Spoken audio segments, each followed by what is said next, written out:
Right? Let's go over what I mean by a powerful government. If you look onto it's compare it to the Articles. Remember, under the Articles, the United States government wasn't given an authority to do much of anything. If you look at the Constitution, though, the government is given the specific authority to do a number of things. These are laid out in Article 1, Section 8 of the Constitution in a series of 18 paragraphs. And if you look in Article 1, Section 8, look what was the first power they gave the United States. They said the Congress had the authority to lay and collect taxes.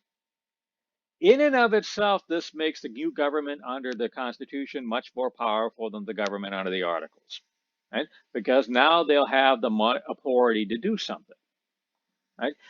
And by the way, the authority to tax gives the government powers beyond money, because taxes are a way to shape behavior.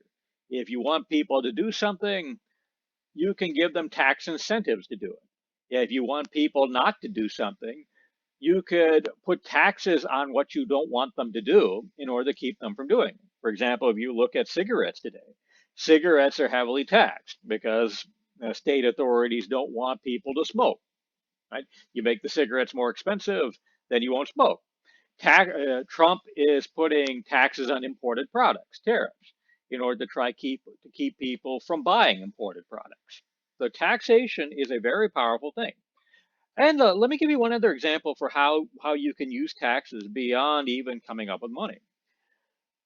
One of the most powerful laws and controversial laws passed in the last, say, 10, 20 years or so was the Obamacare law, the Affordable Care Act of 2010. This law requires people to buy health insurance, right? If you go through the Constitution, there's nothing in the Constitution that says the U.S. government could require you to buy a private product, insurance, or anything else, right? So is this requirement to buy health insurance legal under the Constitution? This went to the Supreme Court. And in 2012, the Supreme Court decided, yes, it is. By a 5-4 vote, they said that the requirement to buy health insurance is a tax. That is, how it works is you have to provide proof that you bought health insurance in your tax in your whatchamacallit, your tax return. And if you don't show that you bought health insurance, they will give you a penalty.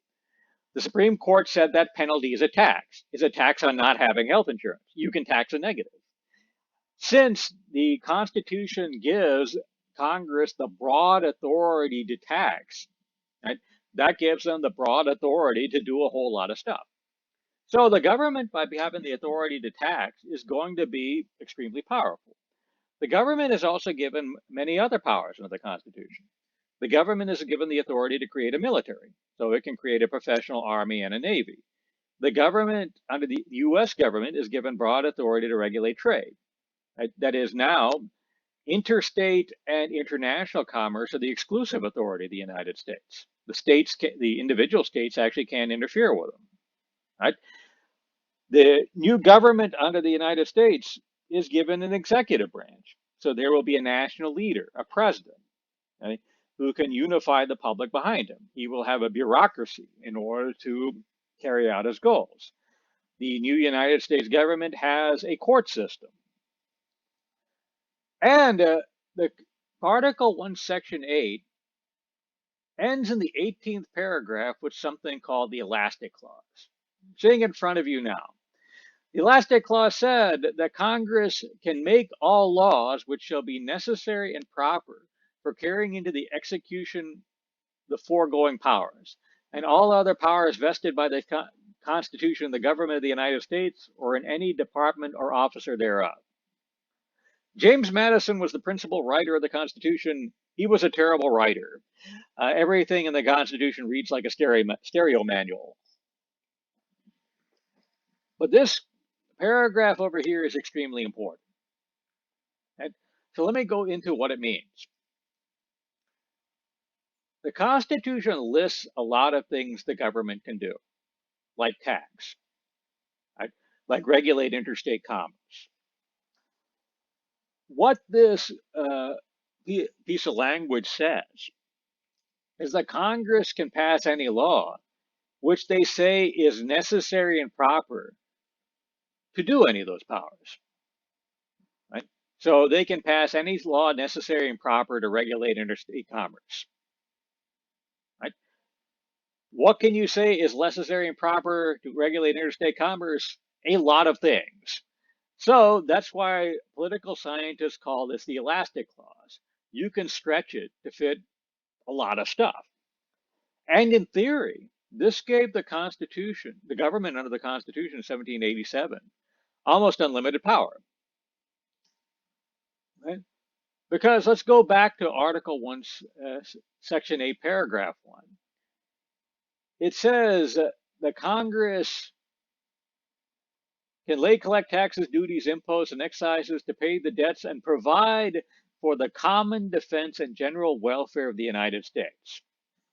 So if you combine this and this, it means that the United States can pass any law which it says is necessary and proper to provide for the general welfare of the United States. What can you fit into that description? Damn near anything. Today we have traditions, we have court decisions which limit how this could be used. But none of that was around in 1787. All they had was this piece of paper, which you could stretch out to fit almost anything. And let me give you how broad this could be used. Today, the biggest item that the United States spends money on is Social Security, pensions for old people. There's nothing in the Constitution that says the United States can provide pensions for old people. So where does it give the authority to do it? Well, this is the short title of the Social Security Act. It's the thing that goes to the very head of it. And the first thing they put in the Social Security Act was where in the Constitution they got to the authority to do this. Right? How did they get it from? They said that giving pensions to old people is an act to provide for the general welfare of the United States. Right? So if you look at the Constitution, you compare it to the Articles, you have a government that is very powerful. Right? You could make a plausible argument that this government has almost unlimited power. And this argument was actually made at this time by Alexander Hamilton. Hamilton was one of the writers of the Constitution. He said that combining the elastic clause with this language about general welfare meant that Congress could pass any law that it wanted. The only limits on it were things that were specifically barred for the government to do. There's a list of those in Article 1, Section 9. Right? So you see in the Constitution a government that has, in theory, almost unlimited power. Right? That's not the way that we think of it. That is, usually if you hear the Constitution referred to, you hear it in reference to limited government, limited authority. But that's not actually what the language says. This is how it's going to be interpreted in the future, but that's not what the language said in 1787. And if you look at how power was organized under the Constitution, it's kind of interesting. So let's take a look at it. Hey, if you've taken government, you have dealt with separation of powers. Right? That is, authority in the US government is divided into three broad groups: the legislative branch, the executive branch, the judicial branch. Right? The legislative branch are the two houses of Congress, the Senate and the House of Representatives. The president the executive branch is headed up by the president, and beneath him is the national bureaucracies, all the cabinet agencies, and everything that reports to them. The judicial branch is the federal court system. Right? So in 1787, you see a plan of government creating these branches. The government has, in theory, almost unlimited power. So let's see how these branches are going to be chosen. And let's start with the president. Today we have presidential elections. There is going to be one in 2020 in November. right? And people go up and vote. We had one in 2016. In 2016, there were two major candidates running for president. One was Hillary Clinton, the other one was Donald Trump. Hillary Clinton emerged in that election with more votes than Donald Trump. That is, she got somewhere in the neighborhood of 3 million more than Trump did when they counted everything. So that means that now in 2020, we're finishing up Hillary Clinton's first term, and she's getting ready to run for re-election if she can deal with the crisis of the coronavirus. What's wrong with that statement? The major thing that's wrong with that statement is that Hillary Clinton isn't president. Donald Trump is. Why is Donald Trump president if Hillary Clinton got more votes? Because the votes didn't matter. In the United States Constitution, the president is chosen by something called the College of Electors. Right? The College of Electors are technically don't have to be voted on. Right? That is, the Constitution says that the state legislatures could draw up any plan that they want in order to pick electors for their state. The Constitution says the amount of electors they will get is the number of senators the state has plus the number of their representatives. Right? So the state of Texas legislature could pick any way they want in order to choose those electors. Right? They don't technically have to have an election where people come by and vote. And actually, throughout the United States, most states did not have elections before 1824. Right? That is, the legislatures picked various means in order to pick the electors. Right? Today, that's kind of a technicality, but that was the original plan. That is, the president was not supposed to be chosen by a popular vote. This president was supposed to be chosen indirectly by the state legislatures. Right? Next, let's look and see how the federal courts are chosen. Under the U.S. Constitution, this hasn't changed in 200 years. The president appoints federal judges, and the Senate confirms them. So if you look at two branches of the U.S. government, two branches of the government were not designed to be chosen by voters. Right? You have a president that's designed to be chosen directly by state legislatures, and a court system that will be chosen by him, so even more indirectly for state legislatures. Then we look at Congress. Congress has two houses. Today, how you pick members of Congress is by an election. But in 1787, this wasn't necessarily true. That is, the original Constitution says that senators are chosen directly by the state legislatures. They're not voted on by people. This doesn't change until the passage of the 17th Amendment to the U.S. Constitution about 100 years ago. Right? So in the original Constitution, only one house of one branch of the government was designed to be chosen by voters. And there's nothing in the U.S. Constitution that gives anybody the right to vote. Right? It gives the authority to draw up the rules for voting to state legislatures. And most state legislatures had restrictions on voting, similar to the ones that we talked about in England a few weeks ago. That is, typical state would require you to own a minimum amount of property before you could vote. Right? So if you looked at the original plan for government, the original plan of the government of the United States was designed to be undemocratic. That is, the popular majority would have very little say in how this government would work. And the original plan for the U.S. government was to give a government with broad authority, an authority that in theory was almost unlimited. Why would you design something like that? Well, let's look at who designed it.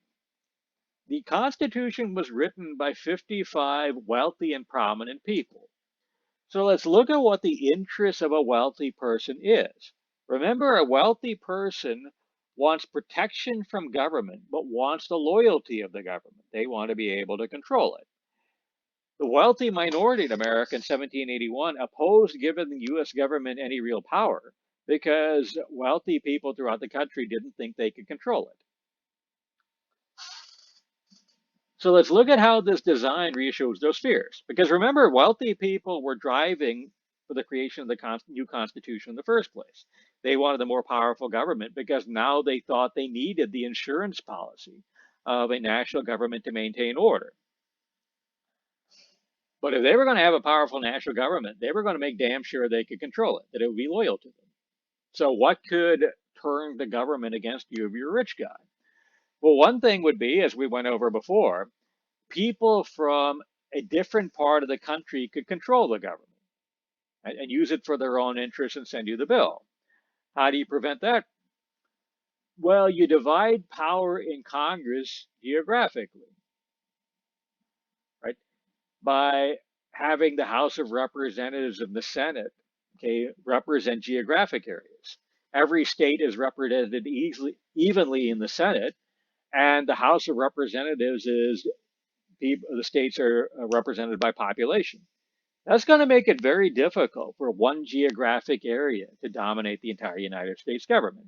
So if you are a tobacco farmer in Virginia, you don't have to worry about the merchants of Massachusetts dominating the government and telling you what to do. If you're a merchant in Massachusetts, you don't have to worry about the tobacco farmers in Virginia controlling the government. Right? What else, if you are a rich guy, are you afraid could take over this government and use it against you? Well, maybe a powerful leader and a powerful national bureaucracy could do it. How could you prevent that from happening? Well, through this entire division of authority. The president and his bureaucracy have their power limited by the other branches of government. A court system could oversee him, could make his actions illegal, and Congress, okay, could control him as well. Congress also has the authority to remove him from office if there's a big enough majority there. Okay? And also, the president himself would be chosen indirectly by the state legislatures. Remember, if you're wealthy, you are comfortable with the fact that you control the state legislatures. So if the legislature is going to be loyal to you, they're going to be picking a leader that is acceptable to you, right? By the way, the one major flaw from the perspective of a rich person that they made was they didn't limit how long a president could serve. The original Constitution doesn't say anything about that. Thomas Jefferson actually recognized that fairly early. He wrote a letter to James Madison in 1787. He wasn't at the Constitutional Convention. He was in France at the time. He was the ambassador to Paris. Anyway, he read over the plan and he said, the big problem that you made is that you didn't put in a limitation for how long the president could serve, how many terms he could be elected, because he figured that foreign governments would try to interfere in the presidential elections in order to make sure they would have somebody friendly to them as president of the United States. So he suggested that this be corrected by having a term limit of office of 2 terms. They didn't amend the Constitution for that until you get to World War II. But when George Washington became the first president, when his second term expired, he voluntarily stepped down and didn't run for reelection. This established a tradition that you could only have a president serving 2 terms of office. And that tradition remained in effect until Franklin Roosevelt took 4 terms during World War II, and then they put in the Constitution that nobody could do that again. Right. So anyway, so if you're a rich guy, you're worried about a geographic area that you're not a part of controlling the government. That's dealt with in the Constitution. You're worried about a president and a bureaucracy under him using the power of the government against you. That's dealt with in the Constitution. But the other thing that could use the government against you is the popular majority. That is, what happens if the majority takes over the government and decides to use it against you? If the majority says, we don't want you to have all that property, we want stuff for ourselves. Right? By the way, Madison mentioned that in the Federalist Papers when he was trying to sell the Constitution to the public. He said that in a quote that is often misunderstood. The quote is that the United States is a republic, not a democracy. Right? What he meant by that is what exactly did he mean by a republic and a democracy? There he was referring to the philosophy of the ancient Greeks, Plato, Socrates, and Aristotle. They said that you defined a government by who ran it and why they ran it. Right? If a government was run by the one, if there was one man leading the nation, that was a monarchy. If he was running the nation for the benefit of the people of the nation, right? If the government is ran for the benefit of the few, by the few, that is a minority of rich people, but they were running the government for the benefit of the whole, that was an aristocracy. If the government is run by the many, that is, if the majority runs the government, but they run it for the benefit of everybody, of the nation as a whole, then it's a republic. If, however, you have a government run by one person and he's running it for the benefit of himself, then Plato, Socrates, Aristotle would say that government is corrupted. Rather than being a monarchy, it is a tyranny. If a handful of wealthy people run the government, but they run it for the benefit of themselves and not for the benefit of the nation, then Plato, Aristotle, and the like would say that this government was corrupted. Rather than being an aristocracy, it was an oligarchy. And if the many ran the government and they ran it for the benefit of themselves rather for the benefit of the nation as a whole, then rather than being a republic, it was corrupted. And the corrupted version of a republic was a democracy. Right? So Madison had in mind that you would have the popular majority